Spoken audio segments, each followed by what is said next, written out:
I'm Mark Henick, and this is Modern Minds.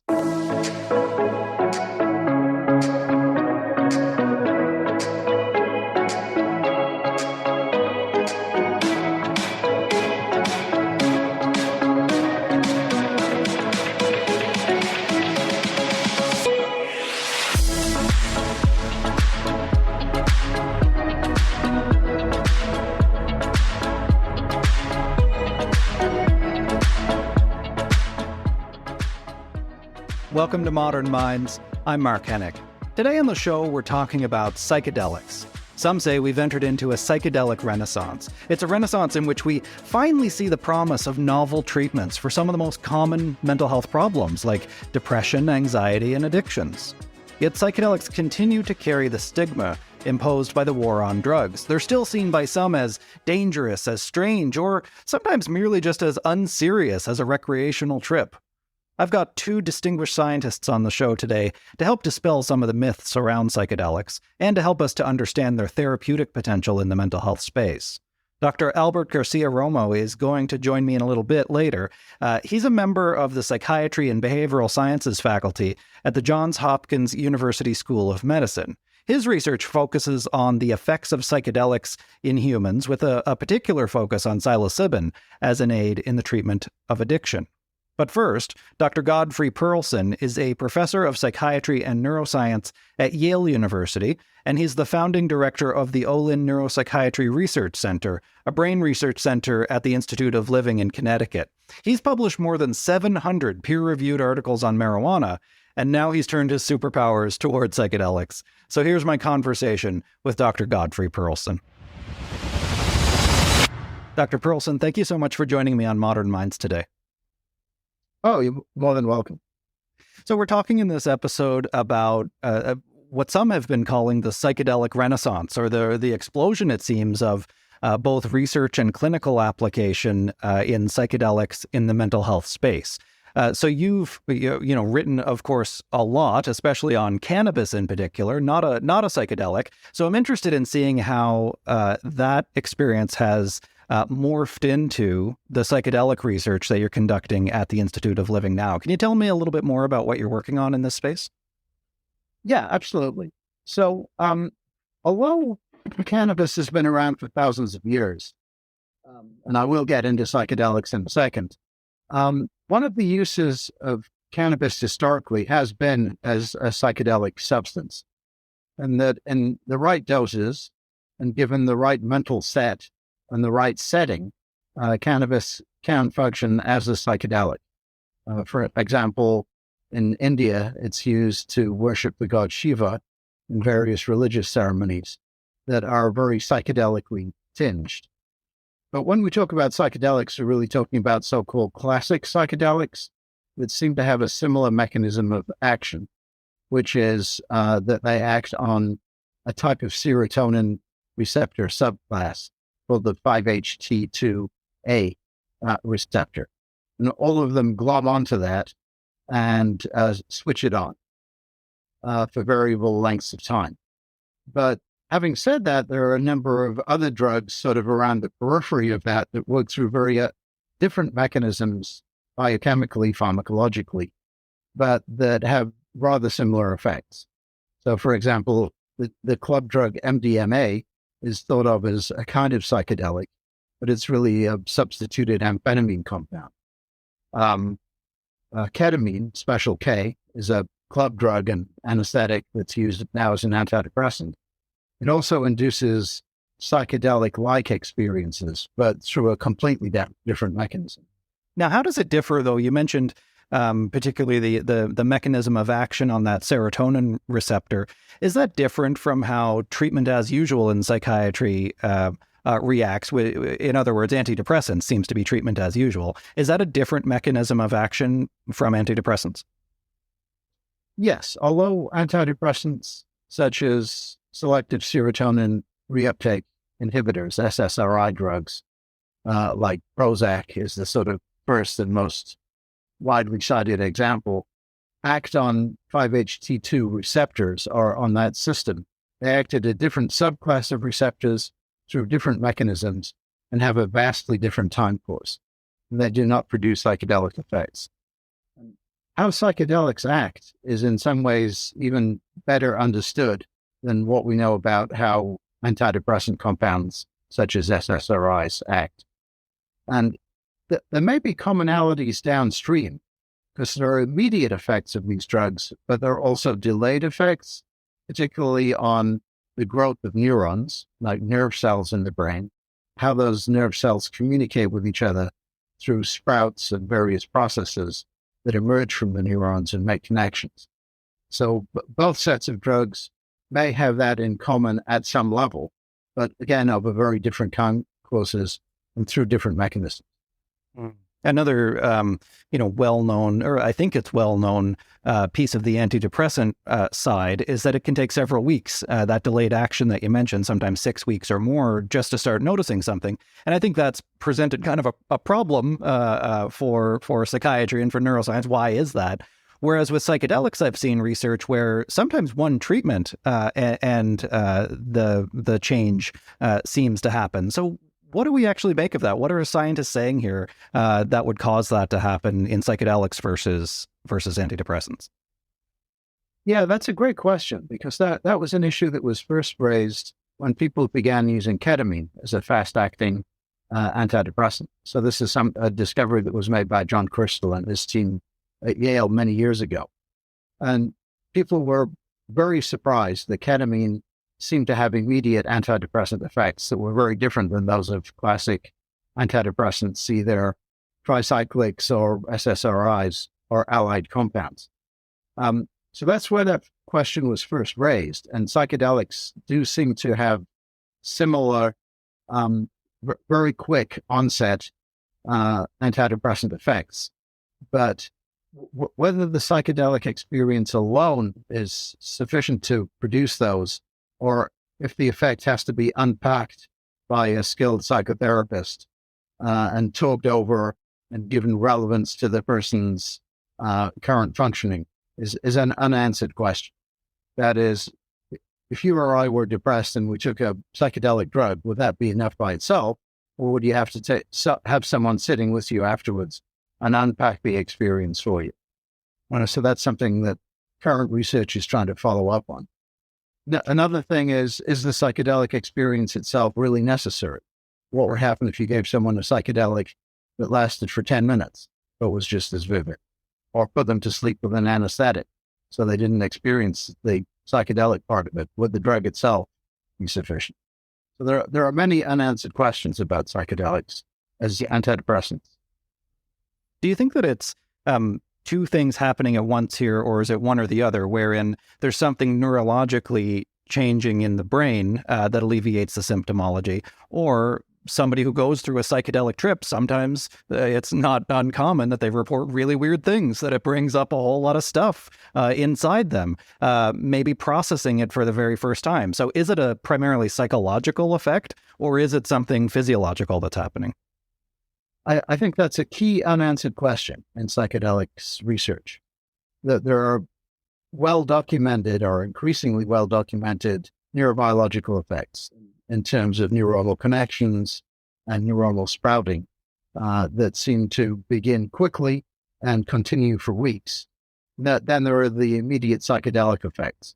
And we don't know whether either of those or both is necessary for the therapeutic effect. So I think we're sensing a theme here in our discussion, which is there are many things that are not well known and not well understood and are only recently beginning to be looked at. And that's a different context, which is that these drugs were prohibited for many years and scheduled as Schedule 1 by the government, which means that they both have a potential to be highly addictive, which is not true of psychedelics, and have no known medical use whatever, which we now know is also probably not true. So people have, as you intuited at the beginning of our conversation, really begun to re-examine a lot of these, what we held to be true since the 1960s, and rethinking it.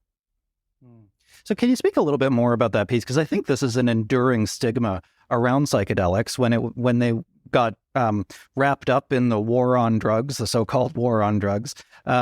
you mentioned psychedelics aren't addictive, and is it possible to overdose on psychedelics as we know them? I know it's a big grab bag, but can you maybe dispel some of those myths around the risk of addiction, and if they lead down the same road as maybe heroin or crack cocaine?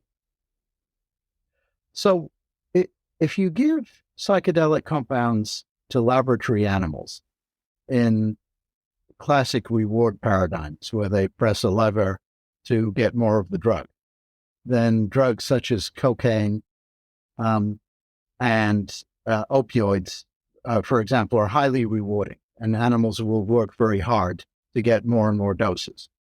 That's not true of cannabis under most models. It's also not true of psychedelics. And there's also a refractory period with psychedelics. So if I took LSD now and had a classic LSD trip experience that lasted 12 hours, and the next day I took more LSD, I'd have a reduced effect rather than an enhanced one. So there are sort of natural feedback mechanisms that make psychedelics less inherently abusable. And people tend to use them in particular circumstances, sometimes like MDMA and raves, for example.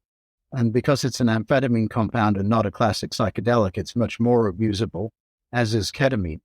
But classic psychedelics such as LSD or psilocybin, for example, are not abused in the same way, for example, as opioids or cocaine.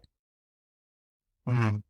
Is there a difference that we know of? Yeah, like I say, or you said, there's a lot of unanswered questions here, and this surge in research is still relatively new, even though psychedelics have been around for a long time.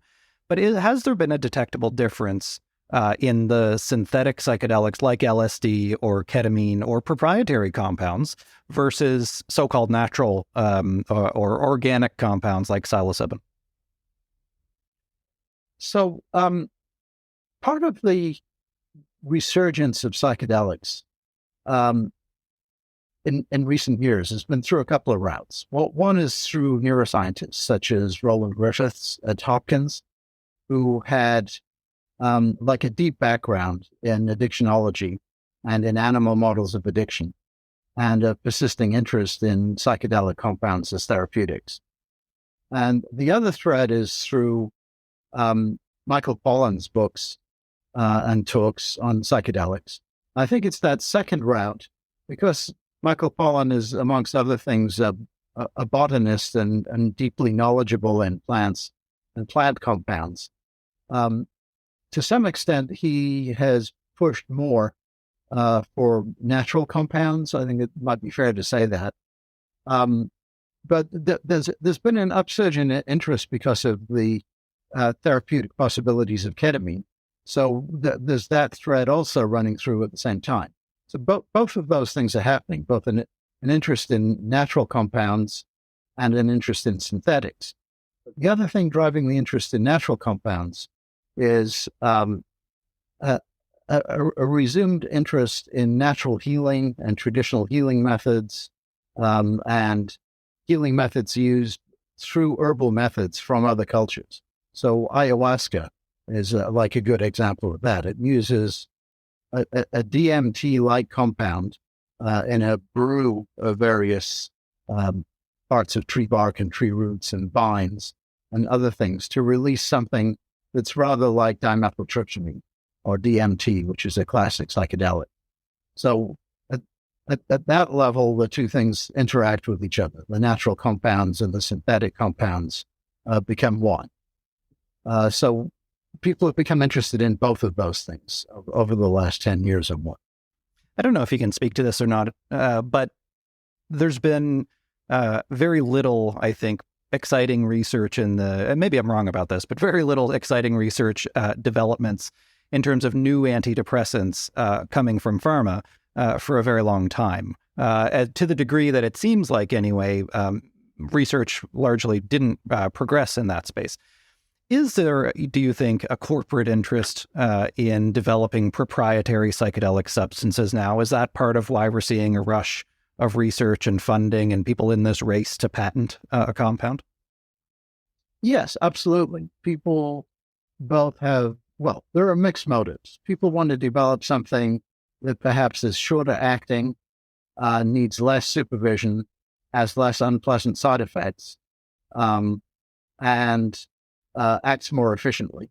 But on the other hand, they want to make money out of it.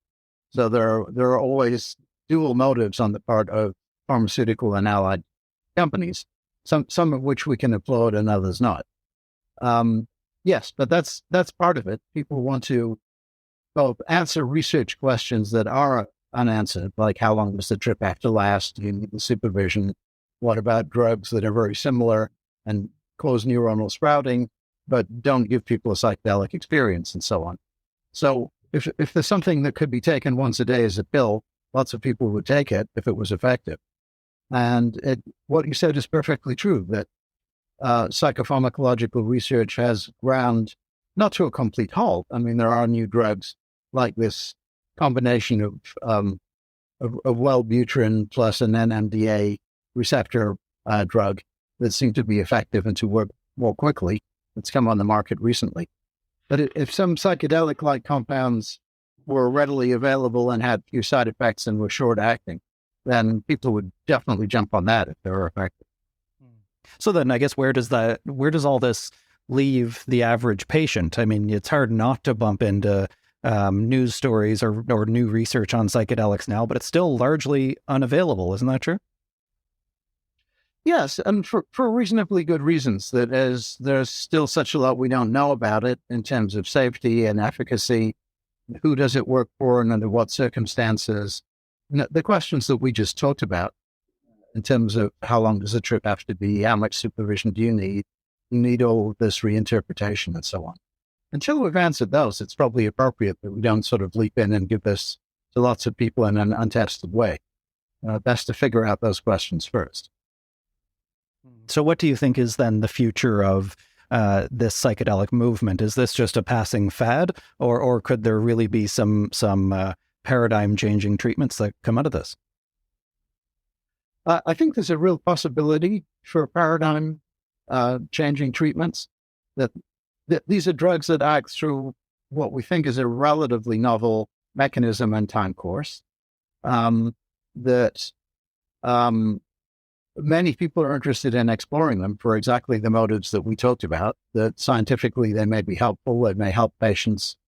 Many patients with serious depression are refractory to current treatments of all sorts, including TMS and ECT and ketamine even. And so there are people even beyond traditional antidepressants who are treatment resistant. We had something new that was useful and very effective and worked quickly, that would be great from a patient point of view. Then there are scientists like myself who want to answer questions about these compounds and how they work and when they work. And then, as we talked about, there are people who are investing in this in pharma companies and private companies who want to make money on this. So there's a convergence that probably argues that this will not go away and be a passing fad. But on the other hand, it's still relatively unexplored, so we really do need to find out more about it. Well, thank you so much for the research that you're doing to find out more about it. Dr. Godfrey Pearlson, thank you so much for joining me on Modern Minds today. You're welcome. Thank you very much. Mental health is health. At the Institute of Living, we are pioneers in mental health, and we have been for 200 years. We have an ambition to transform mental health services while co-designing these services with those whom we serve. Together, we can reduce stigma, address discrimination, and increase access to care.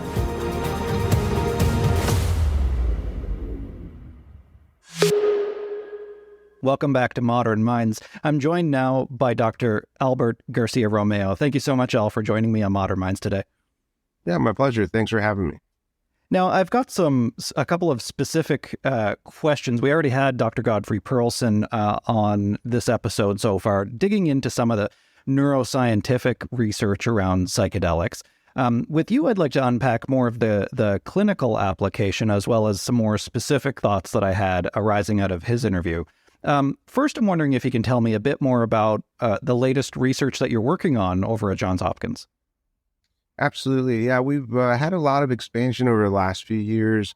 Our group has been working in multiple indications with psilocybin primarily, but looking at major depressive disorder, for cigarette smokers who are trying to quit smoking.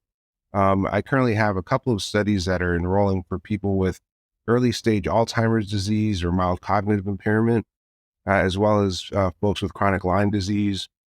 And we have some more work coming up down the pipe with smoking cessation as well. But that's just, a sliver of what we have going on. There's quite a lot happening in the field, which is pretty exciting. And this is something that I've gotten from talking to others too, is that there's a broad range of substances that can be used that fall into the sort of psychedelic basket. But then there's also a broad range of applications and protocols for applications as well. So are there any sort of commonalities or sort of general standards that we can apply across these? Or is it really just very different depending on the substance and depending on the application? There are certain things that are common, I would say, across the different protocols. There's usually a period of preparation, drug dosing with the psychedelic medication, whether that be MDMA or psilocybin. Those are the ones that have been studied the most, but people are certainly studying others like ayahuasca.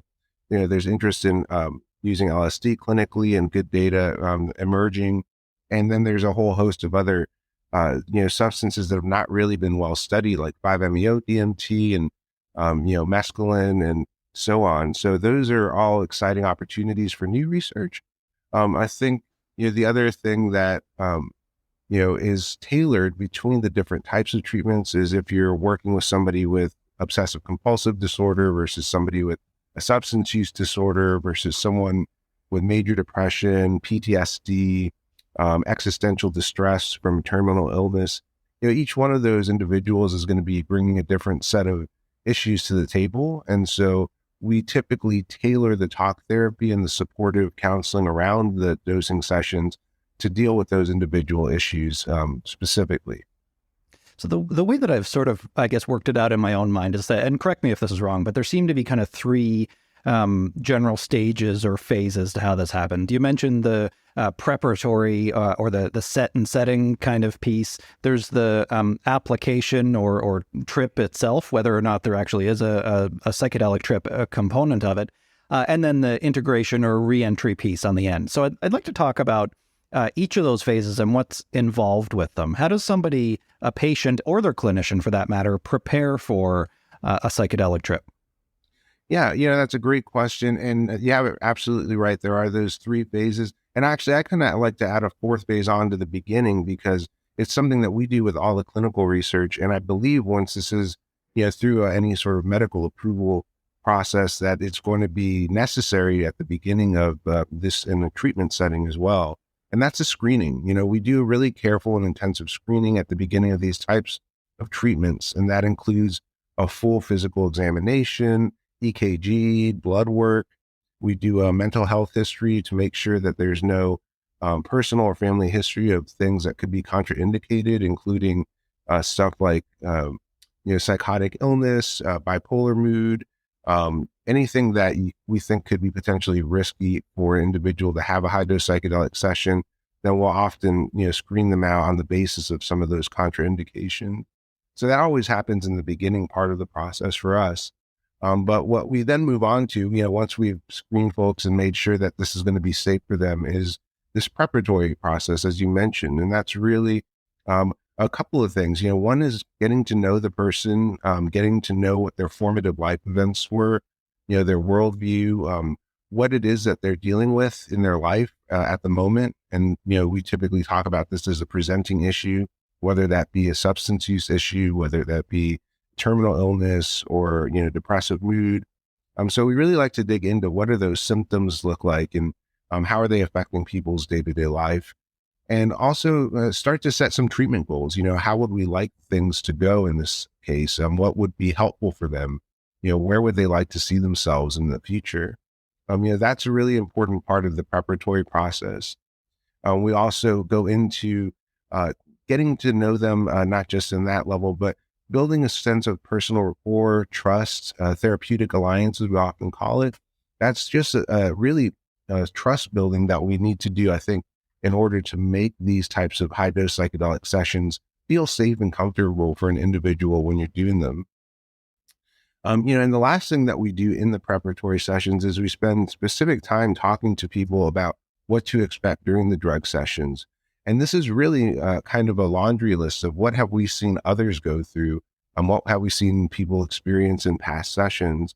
And, we've done this now in something like over 700 dosing sessions of psilocybin here at Johns Hopkins since 2000. And so with that experience, we're able to give people sort of a lay of the land about, sometimes you might have intense emotional responses, sometimes you might have visual imagery, autobiographical memories. So by really preparing them, giving them an idea of what they can expect and how to navigate difficulties should they encounter those, that's the best we are able to do to really get people prepared before they go into these sessions. And that's usually what we're doing on the front end. So in that acute phase of going through or experiencing the psychedelic trip itself, I imagine so much of it maybe has to do with the particular substance used, and the intensity and the duration probably has to do a lot with the dosage and the particular substance. But what generally are some of those things that people pull up, and does it depend on what, I guess, the pre-existing contents of their mind? Is it amplifying stuff that's already in there, or is it inserting strange images into their mind? Yeah, and so these are all largely a function of, as you noted, drug, dose, set, and setting. And so, what substance are we using? I've mainly worked with psilocybin here at Hopkins, and so that's what I'll kind of focus on. But by using psilocybin, we can expect certain types of perceptual changes, certain changes in thinking, and certain emotional reactions, though these can vary widely across people. And so really what we're doing is we're kind of giving people a set of expectancies and telling them this is what we've seen, but we can't predict exactly where you're going to go in these dosing sessions. And I think that's the honest way to approach this. Now, that being said, we are typically using a relatively high dose in the range of 20 to 30 milligrams of psilocybin. And so in that range, you're starting to see not just those perceptual visual changes, for instance, with eyes open, but also with eyes closed. There can be elementary geometric patterns, shapes and colors. There can be more vivid imagery, including things like seeing landscapes. Sometimes there's re-experiencing of past memories. And so that autobiographical content can really come up. And that's really, that's can be a function of set, what's on a person's mind when they're coming into the dosing session. Or again, what have been some of the major life experiences that have been formative for them, which sometimes have come up in the sessions as material that needs to be processed further. And so we don't usually think of this as putting new material in there, but more so kind of pulling old material out from the back of the file cabinets, if you will. And oftentimes that can be really important for the therapeutic process for people to be able to go back and revisit some of these memories. And, in addition to a lot of this stuff, there can be at higher dose ranges, feelings of ego dissolution, including things like your sense of self-dissolving. We often talk about this as a mystical type effect. There's a feeling of unity between oneself and the rest of the universe. And so that tends to be something that can be really helpful for many people, although it can also be very anxiety provoking. And so you get a range of intense emotional responses, anything from feelings of love and gratitude to more difficult emotions like fear, anxiety, and even paranoia can come up. And so we try to prepare people for that by giving them this full gamut of potential experiences that they may encounter beforehand. It sounds like almost, and maybe this is why it seems to be so effective in trauma and related to trauma addiction, of course, because there's often a trauma history in addiction. But it almost sounds like exposure therapy. Like there's all this stuff inside there that you don't want to deal with, and it's opening the gates and letting it all come out, whether you like it or not. So that seems to really speak to the need for the psychotherapeutic piece on the other side. Yeah, definitely. There can be elements of that exposure. Certainly when you're working with MDMA and post-traumatic stress disorder, that's something that you see come up, is that some of these traumas will reemerge during the dosing sessions. And thankfully, the MDMA drug effects can help dampen some of the fear response and allow people to go back and into those memories and experiences without being necessarily overwhelmed by the intensity of the emotions. With psilocybin, though, the drug effects are a little different. And so if that type of intense experience or memory comes up, we really have to do our best, like you said, to both provide a safe container during the experience, but then also to help integrate afterwards with appropriate aftercare and really make sure that people are able to make sense and meaning of the experience. And that's really what the whole third part of the process is about, is this integration of the experience and trying to parse out any insights that may have come through. Now, on that piece, I'm interested in your opinion on this, because maybe it's all tied up with the war on drugs and the kind of fear campaign around psychedelics, especially, LSD and things that might be a little bit more unknown to the general population. But do you think that there's any such thing as a bad trip? It has a bad reputation, I think, as being scary and upsetting. But I've also heard the counter to that is that sometimes that brings up the most fruitful material for the psychotherapeutic phase after. Where do you stand on that? Well, there's a couple of types of what you might consider bad trips. And, we often talk about challenging experiences in the research that we do. And that's not uncommon. You might see that between 20 and 30% of the time at a high dose of psilocybin. And that's not necessarily dangerous or, potentially bad for people, as you noted, because it can often bring up a lot of important content that they can then work with after the fact. However, it might be very unpleasant when it's happening. And that includes, feelings, as I mentioned, of, extreme anxiety, fearfulness, paranoia, and so forth. Now, when people are not in a controlled medical setting and they may have those types of experiences, they can also act in ways that would be uncharacteristic of them, and they may become disoriented and do things that would be dangerous, whether that be get behind the wheel of a car, put themselves or somebody else in a risky situation. And so those are the types of acute experiences that can be dangerous. And, that's compounded by people who are using these substances outside of a controlled setting where they have somebody who's making sure that they're safe and staying contained.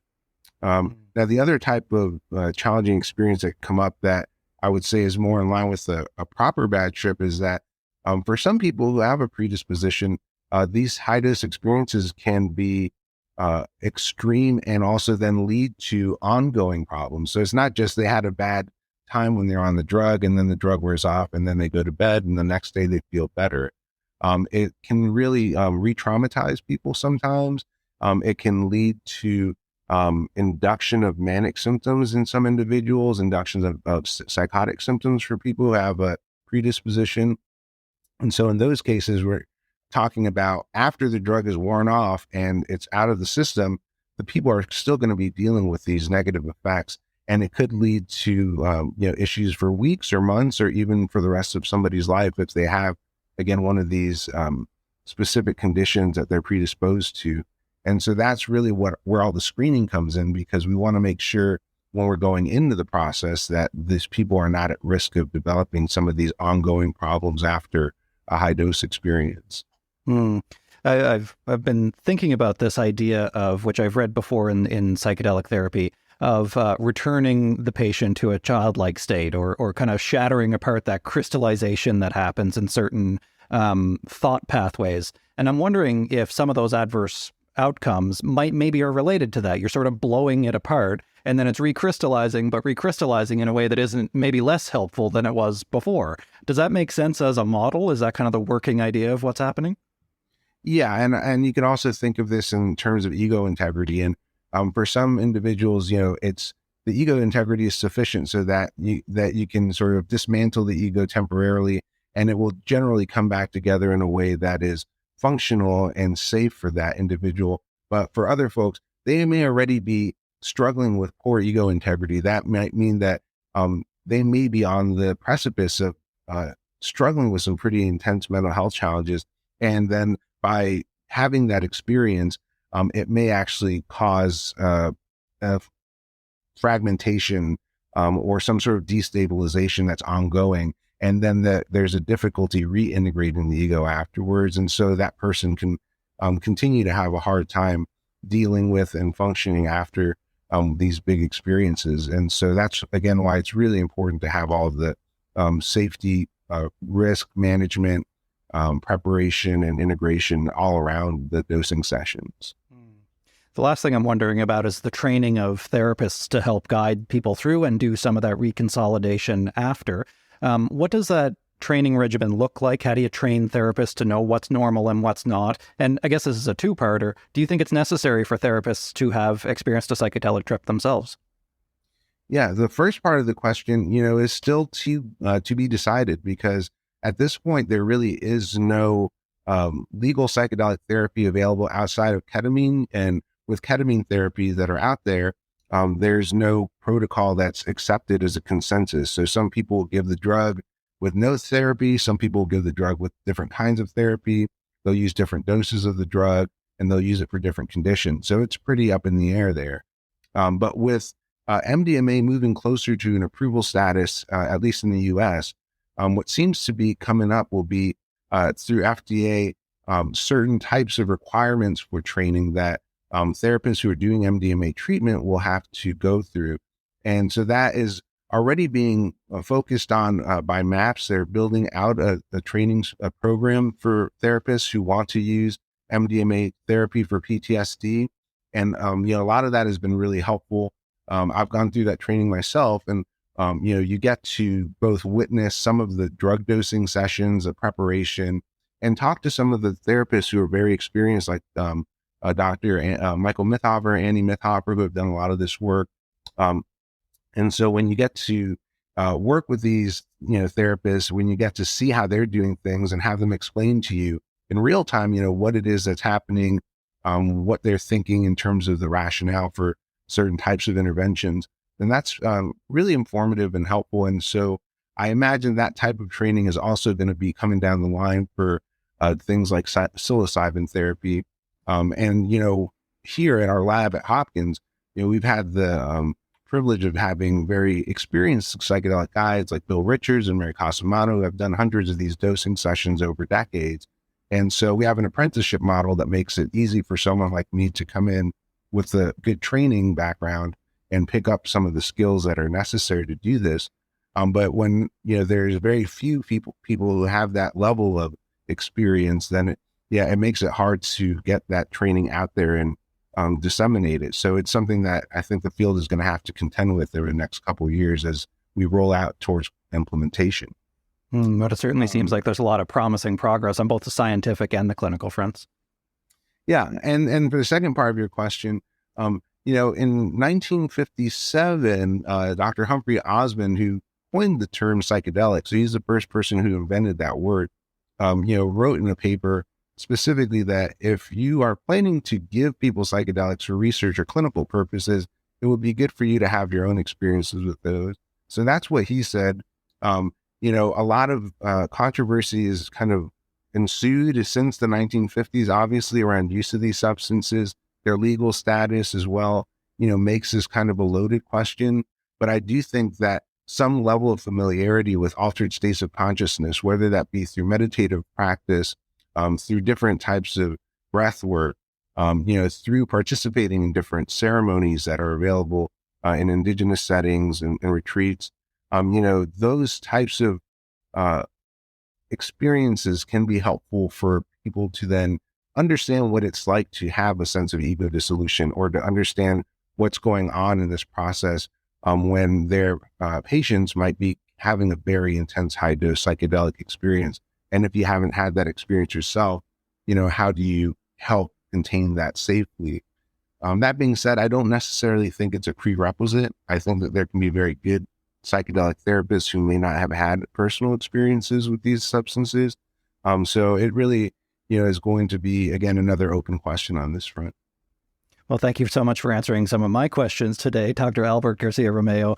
Thanks for joining me on Modern Minds. Yeah, thanks, Mark. It was a pleasure. Thank you so much for joining us this month on Modern Minds. Next month, we're taking a look at deprescribing in mental health. That's one that I hope is going to challenge you to think a little bit differently about the helpful and sometimes not so helpful role that medication has to play in treating mental health challenges. In the meantime, go back and check out some of our other conversations so far. We've talked about recovery, architecture, and teen mental health, with lots more to come. Every episode is available in both audio and video on Spotify and YouTube, so go follow the show or me on either of those and get notified as soon as the next episode is up. We've also got audio-only versions of every episode on all the usual podcast platforms, like Apple Podcasts, Google, Amazon, Audible, iHeartRadio, and all of the other ones too. If you have ideas for future topics or guests, make sure you get in touch with me. I'm on LinkedIn, Facebook, Instagram, most of the other social platforms, at Mark Henick, and also on my website, markhenick.com. So I look forward to talking with you again next time. Until then, I am Mark Henick, and this has been Modern Minds.